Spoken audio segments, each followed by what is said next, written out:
Hello student, our topic name is morphology of flowering plant.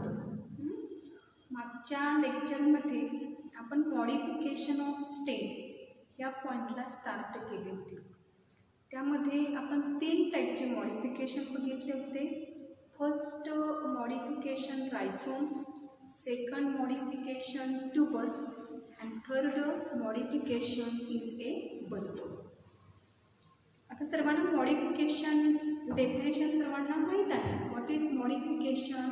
Modification means the changes that take place in stem to perform additional function instead of their the general or a normal function.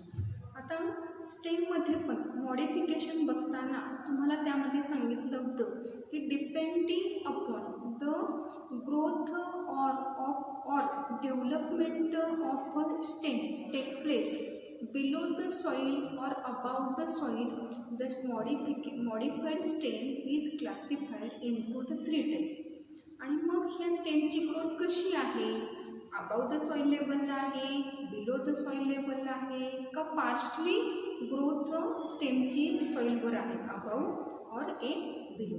ह्यावरून आपण स्टेममध्ये 3 त्याचे types बघितलेले आहेत. कोणते 3 type? सर्वांना टाईपची नावं माहीत आहे. सर्वांनी ह्याचा फ्लोचार्टसुद्धा तयार केलेला आहे माझ्यामध्ये. तर पहिल्या मॉडिफिकेशनचं नाव आहे underground modification of the stem. Second जो त्यामध्ये टाईप तुम्ही बघणार आहात की तो अजून आपला झालेला नाही, त्या सेकंड टाईपचं नाव आहे sub aerial modification of the stem. आणि थर्ड जी मॉडिफिकेशन बघणार आहोत त्या मॉडिफिकेशनचं नेम आहे aerial modification of the stem. तर आता ही नावं सर्वांना क्लिअर झालेली आहेत. Underground stem, sub aerial stem and third type is a aerial stem. आता अंडरग्राउंड स्टेमची डेफिनेशनही सर्वांना माहीत आहे की कोणत्या स्टेमला अंडरग्राउंड स्टेम असं म्हटलं जातं. The stem which grow below the soil, this kind of the stem is known as A underground stem. आणि बाळांनो, अंडरग्राउंड स्टेमची काही कॅरेक्टरिस्टिक्ससुद्धा तुम्हाला त्या लेक्चरमध्ये सांगितले होते. सगळ्यात महत्त्वाचं कॅरेक्टर म्हणजे underground stem consist nodes and internodes. They are a solan. Why they are a solan? Due to the taste over the reserve food material. And they consist scaled lip and a various kind of the bud, that is the axillary or a adventitious buds. आणि normally हे जे underground जे stem आहे हे stem कशासाठी modified झालेले आहे? तर त्या प्लांटची नीड काय असणार आहे? तर सगळ्यात महत्त्वाचं म्हणजे storage of the food material. आणि सेकंड जर त्यामध्ये फंक्शन आपण बघितलेलं आहे ते म्हणजे व्हेजिटेटिव्ह प्रोपॅगेशन. व्हेजिटेटिव्ह प्रोपॅगेशन म्हणजे काय? जेव्हा प्लांट बॉडीचं formation any vegetative part of organ मार्फत होत असतं तेव्हा त्या प्रोपॅगेशनला व्हेजिटेटिव्ह प्रोपॅगेशन असं म्हटलं जातं. आणि आणखी एक जर तुम्हाला जर हवं असेल फंक्शन तर त्यामध्ये लक्षात घ्या की पेरिनिएशन. आता पेरिनिएशनचा अर्थ काय की रायझोम हे सर्वांनी एक्झाम्पल बघितलेलं आहे. रायझोम हे डॉर्मनंट असतं किंवा अंडर द अनप्युरेबल कंडिशन, म्हणजे तिथं त्याचं फंक्शन काय आहे सांगा? For a perennation. ओके. तर आता अंडरग्राउंड मॉडिफिकेशनमध्ये तुम्हाला सांगितलेले आहेत 4 टाईप असतात. फर्स्ट जो टाईप आहे त्याचं नाव आहे रायझोम, सेकंड जो टाईप आहे त्याचं नाव आहे स्टेम ट्यूबर आणि थर्ड जो आपण मॉडिफिकेशन बघितलेलं आहे ते म्हणजे बल्ब. आणि आज आपण जे मॉडिफिकेशन बघणार आहोत त्या मॉडिफिकेशनचं नाव आहे कॉर्म. आता सगळ्यात पहिल्यांदा की हे जे अंडरग्राउंड मॉडिफिकेशनचे जे टाईप आहेत त्याचे तुम्हाला विथ एक्झाम्पल सहित हे टाईप तुम्हाला लक्षात असले पाहिजे. आता रायझोम म्हटलं की त्यामध्ये आपल्याला एक्झाम्पल माहीत आहेत. जिंजर आहे, टर्मेरिक आहे. स्टेम ट्यूबर म्हटलं की त्यामध्ये आपण पोटॅटो एक्झाम्पल सांगतो, सोलॅनम ट्यूबरोसम. त्यानंतर ओनियनचं एक्झाम्पल ॲलियम सेपा आहे, ॲलियम सटायवम आहे म्हणजे ओनियन आणि गार्लिक. लिली हे पण एक्झाम्पल आपण बल्बमध्ये बघितलेलं आहे. तर आज आपण जे 4th टाईपचं मॉडिफिकेशन बघणार आहोत. सुरुवातीला त्या मॉडिफिकेशनचं सर्वांनी नाव लक्षात घ्या. त्या मॉडिफिकेशनचं नाव आहे कॉर्म. आता नेहमी सांगते की कोणतंही मॉडिफिकेशन बघताना आपण तिथं पहिला पॉईंट क्लिअर केला पाहिजे की कॉर्म हे रूटचं मॉडिफिकेशन आहे, हे स्टेमचं मॉडिफिकेशन आहे का लीफचं मॉडिफिकेशन आहे. मग इथं हा पॉईंट आपल्याला क्लिअर आहे. Corm is A modification of the stem. Okay, हा पॉईंट सर्वांना माहीत आहे. पण आता नुसतं स्टेम एवढा वर्ड वापरून ही कन्सेप्ट आपल्याला क्लिअर करता येईल का? नाही. तर त्यामध्ये हेही आपल्याला कन्सिडर केलं पाहिजे की कॉर्म जे आहे ते अंडरग्राऊंड स्टेम आहे का सब एरियल स्टेम आहे का एरियल स्टेम आहे. तर ह्यामध्ये माहिती आहे की कॉर्मची जी ग्रोथ आहे ती ग्रोथ टेक प्लेस होताना कुठं टेक प्लेस होणार सांगा? Below the soil. आणि आपल्याला माहीत आहे की जे स्टेम सॉईलच्या बिलो सरफेसला ग्रो होतात अशा स्टेमला अंडरग्राऊंड स्टेम असं म्हटलं जातं. मग कॉर्ममध्ये हाच पॉईंट थोडासा आपल्याला कसा एक्सप्लेन करता येईल? Corm is A underground modification of the stem. बघा यामध्ये पहिला पॉईंट आपण काय सांगणार आहे? Corm is underground modification of stem. आता सेकंड पॉईंट की मॉडिफिकेशन कशासाठी झालेलं आहे की कॉर्ममध्ये पण बर्ड्स प्रेझेंट असतात आणि जिथं बर्ड्स प्रेझेंट असतील बर्डचा यूजच काय असणार सांगा? For a vegetative propagation. म्हणजे मॉडिफिकेशन कशासाठी झालेलं आहे? स्टोरेज ऑफ फूड मटेरियल तर आहेच, त्या व्यतिरिक्त आणखी मॉडिफिकेशन कशासाठी झालेलं आहे सांगा? Vegetative propagation. ओके, आता कॉर्ममध्ये सगळ्यात महत्त्वाचं मी काय कॅरेक्टर सांगते बघा. थर्ड जे इम्पॉर्टंट कॅरेक्टरिस्टिक आहे, corm are swollen. Okay, swollen आपल्याला माहिती आहे की का सोलन आहे? कारण का त्यांच्यामध्ये फूड मटेरियल स्टोरी आहे. ओके, त्यानंतरचा point corm is Solan. Next underground and upright stem.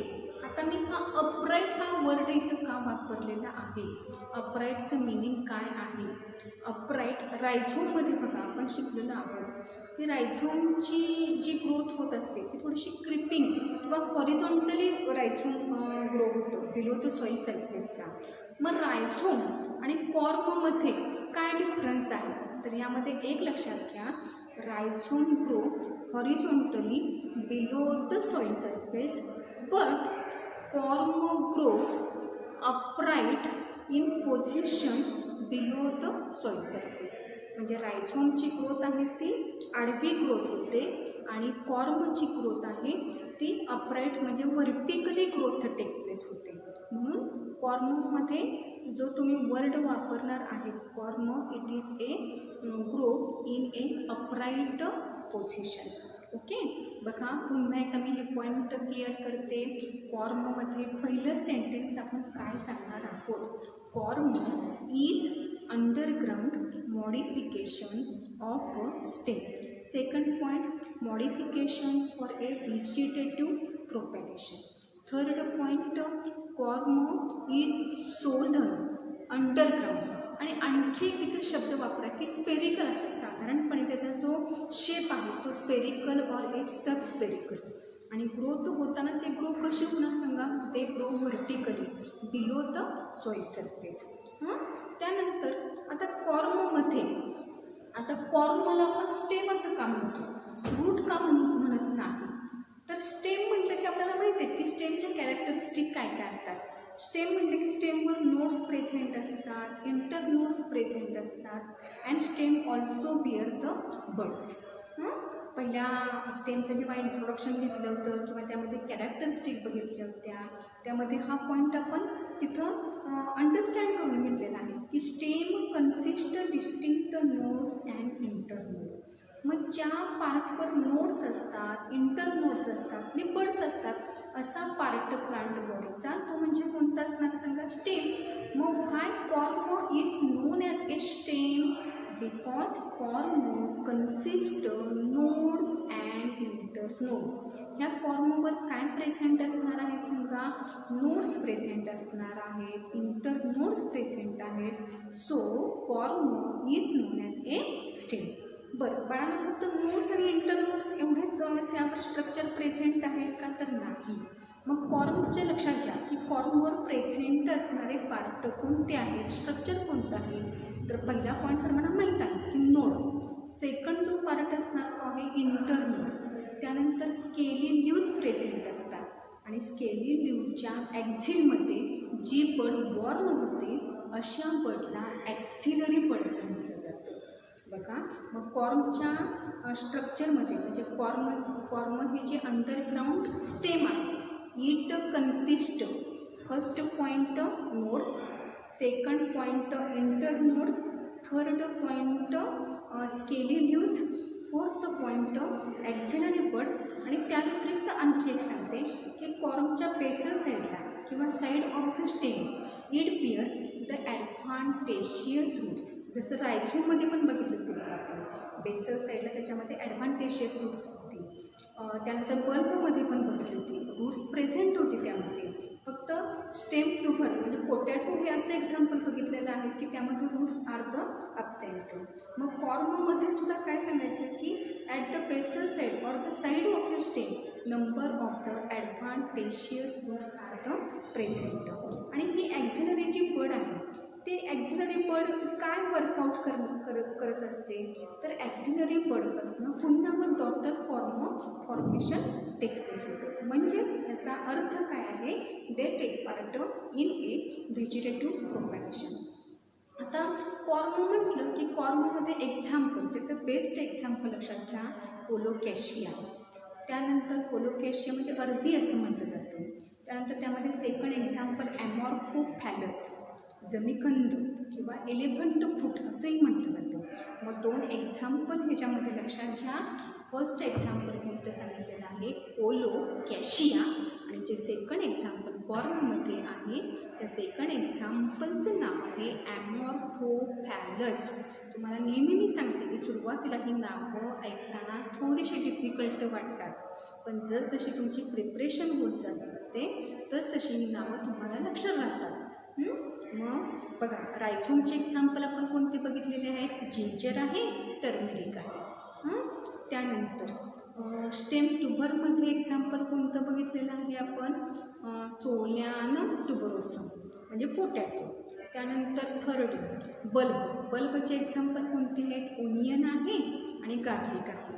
Bulb म्हटलं की लक्षात आलं पाहिजे की सेंटरला बड प्रेझेंट असते. ही बड नंबर ऑफ द स्केली लीव्सनी ओव्हरलॅपड झालेली असते.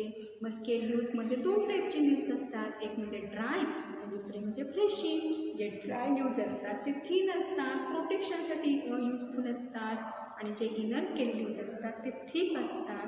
आणि इनर स्केल लीव्सचं काम काय असणार, ते store the food material. Okay. आणि कॉर्ममध्ये मग पॉईंट काय काय सांगा. आधी कॉर्मचे एक्झाम्पल मी मगाशी कोणती सांगितली होती, कोलोकॅशिया हे एक्झाम्पल आहे. त्यानंतर ॲमॉर्फोफॅलस. कॉर्म हे स्टेम आहे, रूट आहे का लीफ आहे, स्टेम आहे. कोणत्या टाईपचं स्टेम आहे, अंडरग्राऊंड आहे, सब एरियल आहे का एरियल आहे, अंडरग्राऊंड. त्यानंतर त्याचा शेप हा साधारणपणे कसा आहे, सोडल आहे.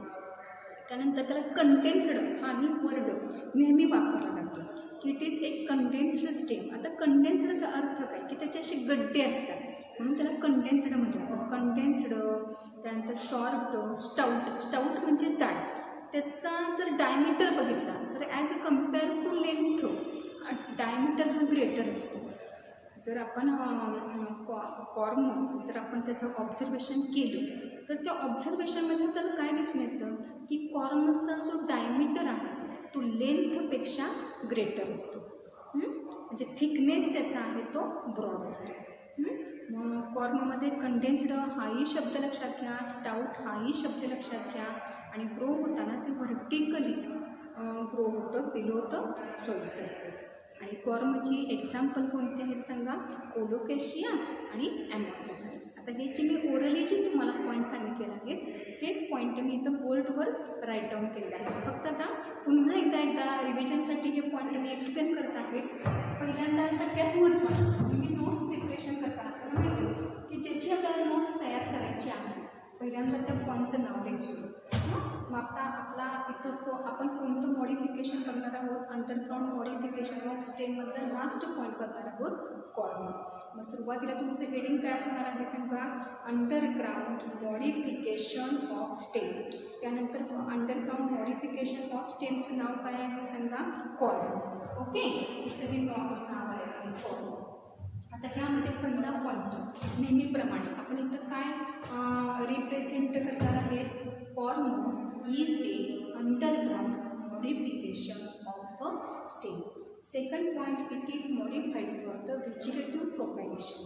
त्यानंतर थर्ड पॉईंट, कॉर्मचं जे नेचर आहे ते कसं आहे सांगा, सोलन आहे, स्पेरिकल आहे.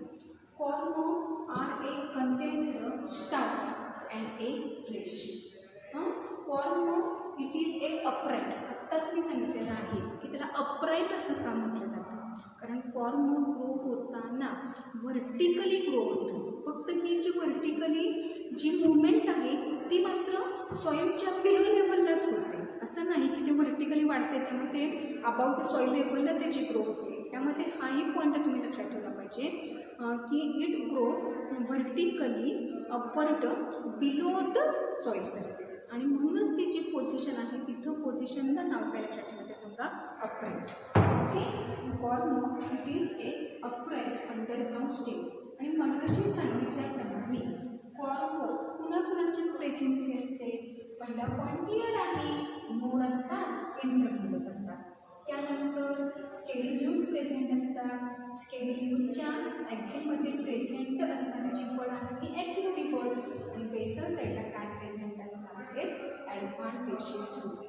आणि एक्झाम्पल कोणते आहेत, कोलोकेशिया अरबी. सेकंड एक्झाम्पल आहे ॲमॉर्फोथॅलिस, त्याचं मी कंद असंही म्हटलं जातं. बघा आता इथं मी कॉर्मची फिगर काढलेली आहे. कॉर्मच्या फिगरमध्ये सगळ्यात महत्त्वाचा पॉईंट, बेसल साईडला आपण काय दाखवणार आहोत, ॲडव्हान्टेशियस रूट्स. त्यानंतर त्याच्यावर जे मार्क प्रेझेंट आहेत ते मार्क म्हणजे काय असणार आहे सांगा, नोड. आणि दोन नोडमधला जो रिजन आहे तो कोणता असणार आहे, इंटरनोड.